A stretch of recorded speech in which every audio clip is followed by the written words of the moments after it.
Nicolas Sarkozy en prison, il a surmonté la première nuit. Nicolas Sarkozy incarcéré à la Santé, un premier jour difficile mais maîtrisé. Mardi 21 octobre restera une date marquante dans l'histoire de la Ve République. L'ancien président Nicolas Sarkozy a quitté sa résidence de la Villa Montmorency pour être conduit à la prison de la Santé, où il entame sa peine de 5 ans d'emprisonnement, dont une partie ferme, suite à sa condamnation pour association de malfaiteurs dans l'affaire du financement libyen de sa campagne présidentielle de 2007. Accompagné et soutenu par sa famille, ainsi que par celle de Carla Bruni, Nicolas Sarkozy a vécu sa toute première journée derrière les barreaux. Une expérience aussi inédite que bouleversante pour un homme habitué à un quotidien fait de privilèges et d'exceptions. Son avocat, Jean-Michel Darrois, qui a pu s'entretenir longuement avec lui, a livré un premier bilan rassurant auprès de BFM TV. Il a fait du sport aujourd'hui, il a même commencé à écrire son livre. Ce n'est certainement pas le club Méditerranée. Mais il a surmonté cette première journée, qui est toujours la plus difficile.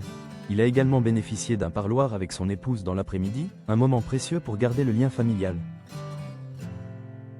Le quotidien de l'ex-chef de l'État connaît désormais un brutal changement. Abandonné le luxe et le confort, il découvre une cellule standard de 9 mètres carrés, comprenant une douche, des toilettes, un bureau, une chaise, une fenêtre sécurisée, une télévision, un téléphone fixe ainsi qu'un mobilier minimaliste. Ce cadre spartiate est le même que celui de tous les autres détenus, conformément aux règles de la maison d'arrêt. Contrairement à ce que certains pourraient imaginer, Nicolas Sarkozy ne bénéficie d'aucun traitement de faveur, mais pour des raisons de sécurité, il est placé à l'isolement dans un quartier étanche du reste de la prison. Joachim Pueyo, ancien directeur des prisons de Fleury-Mérogis et Fresnes, aujourd'hui maire d'Alençon, explique à ce sujet: il est isolé car il pourrait être en danger s'il croisait d'autres détenus dans un établissement pénitentiaire. On n'est jamais à l'abri de comportements agressifs, surtout envers des personnalités médiatiques comme lui. Il ajoute aussi que l'ancien président est suivi par une équipe expérimentée, formée spécifiquement à la prise en charge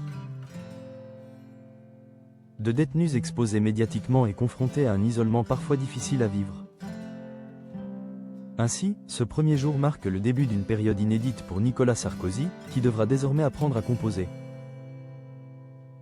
avec la rigueur et la dureté de la vie carcérale, loin des fastes de la scène politique.